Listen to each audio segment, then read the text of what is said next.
Basi Mungu wetu akubariki sana. Ni mchungaji wako Peter Shamanjehia. Nataka tu nikutie moyo, nataka nikufariji siku ya leo. Sijui unanitazama ukiwa wapi, sijui unapitia nini. Maybe unapitia magumu kwenye ndoa yako, unapitia magumu kwenye mahusiano yako, unapitia magumu kwenye kazi yako, unapitia magumu maishani, unashindwa la kufanya. Asubuhi ya leo ninaamini Mungu ya kwamba nina ujumbe kwako. Wacha nishiriki nawe ujumbe ambao Bwana Yesu ameweka ndani ya moyo wangu kwa kipindi. Nataka nishiriki nawe. Katika Yohana sura yake ya 1 inasema, siku ya 3 kulikuwa na harusi katika mji wa Kana ya Galilaya, naye mama yake Yesu alikuwepo pale. Yesu pamoja na wanafunzi wake walikuwa wamealikwa harusini pia. Divai ilipokwisha, mama yake Yesu akamwambia, wameishiwa na divai. Yesu akamwambia, mwanamke, nina nini nawe? Saa yangu haijawadia. Mama yake akawaambia wale watumishi, lolote atakalowaambia fanyeni. Basi ilikuwepo mitungi 6 ya kuhifadhi maji iliyotengenezwa kwa mawe kwa ajili ya kujitakasa kwa desturi ya Kiyahudi. Kila mitungi ungeweza kuchukua vipipa 2 au 3. Yesu akawaambia wale watumishi, jazeni hiyo mitungi maji, nao wakaijaza ile mitungi mpaka juu. Kisha akawaambia, sasa choteni hayo maji kidogo, mpelekeni mkuu wa meza. Hivyo wakachota wakampelekea. Yule mkuu wa meza aliyaonja yale maji ambayo yalikuwa yamebadilika kuwa divai. Hakujua divai hiyo ilikotoka, ingawa wale watumishi waliochota yale maji wao walifahamu. Basi akamuita bwana harusi kando. Shika neno hiyo ya kwamba watumishi waliochota yale maji wao walifahamu walifahamu mahali imetoka.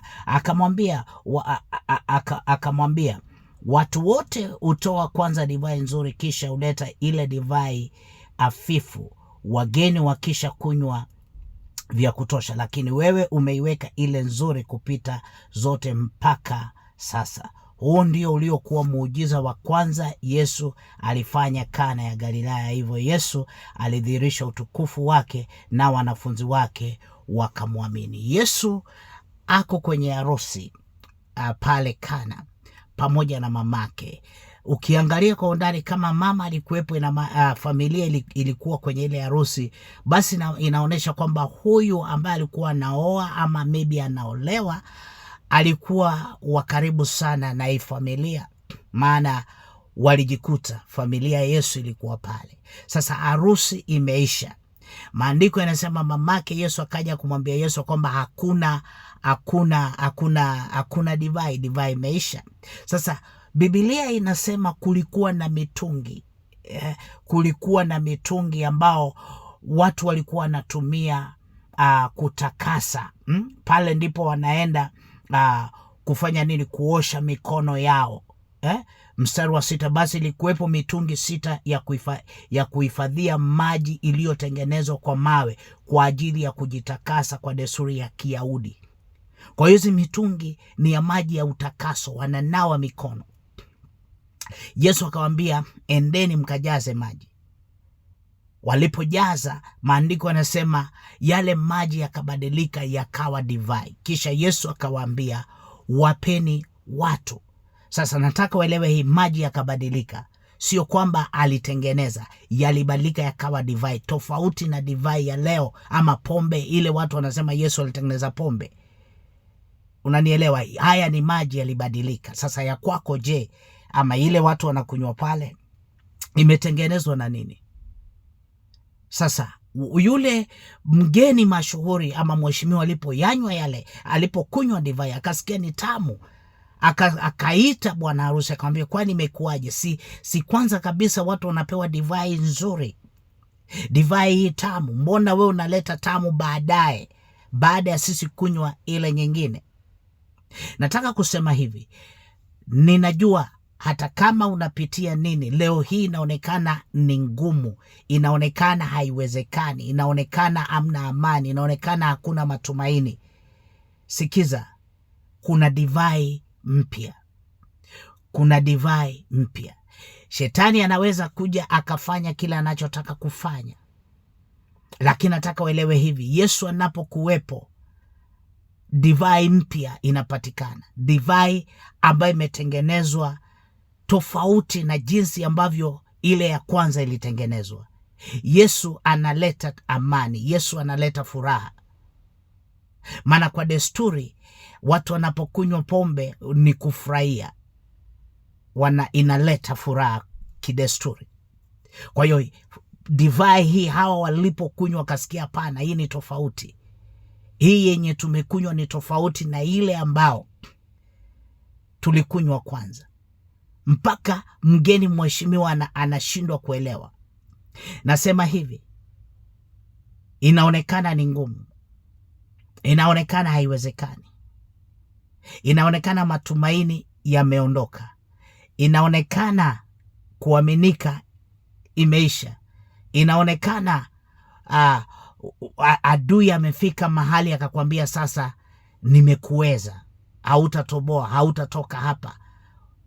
Inaonekana kuna uchungu, kuna kilio. Nataka nikwambie hivi, Yesu anabadilisha hiyo hali. Yesu analeta divai mpya.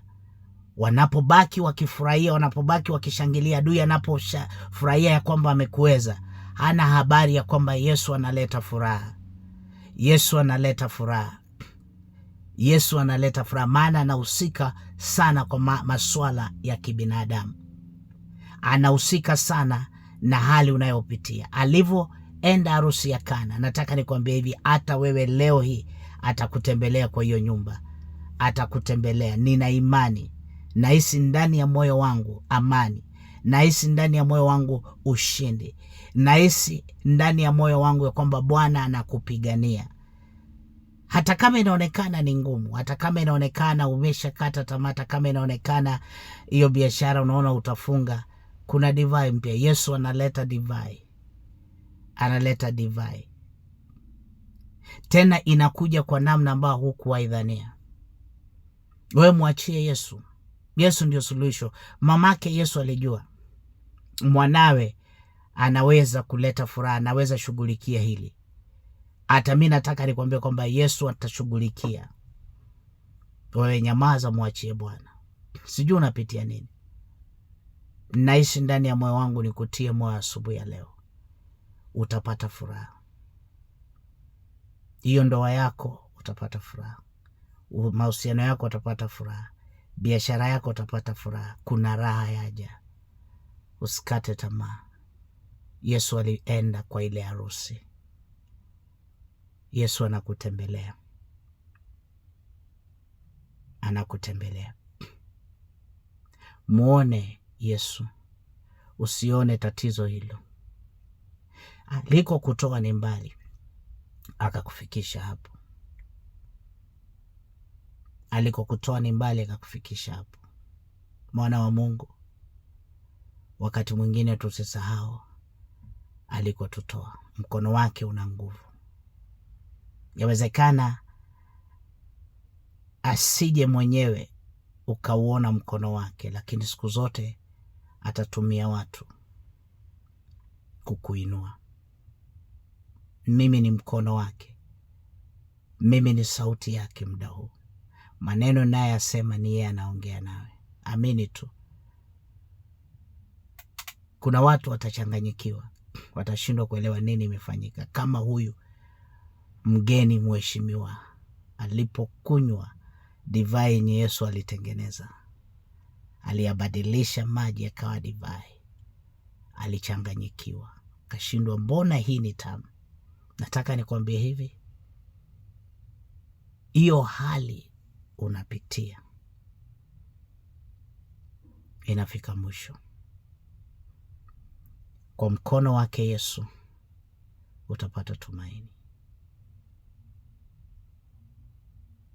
Amani itapatikana kwa watoto wako, amani itapatikana kwa nyumba yako, amani itapatikana kwenye mahusiano yako, kwenye uchumi wako kutapatikana baraka. Usikate tamaa.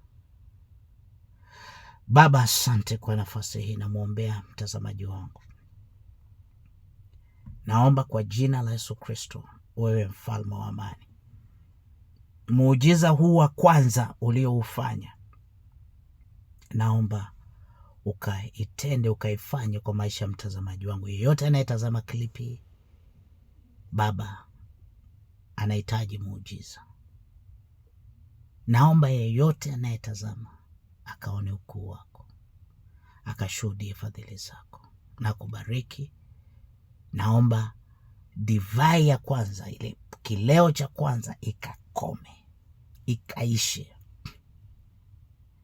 Naomba furaha mpya ikapenye maishani mwao. Kwa jina la Yesu Kristo nimeomba, amen. Mungu akubariki. Kumbuka, huu ndio muujiza wa kwanza Yesu alifanya. Wapi? Kwenye harusi ya Kana. Wacha akufanyie muujiza. Mchungaji wako Peter Shamanjihia. Barikiwe sana. Kumbuka, Yesu bado yupo. Shalom.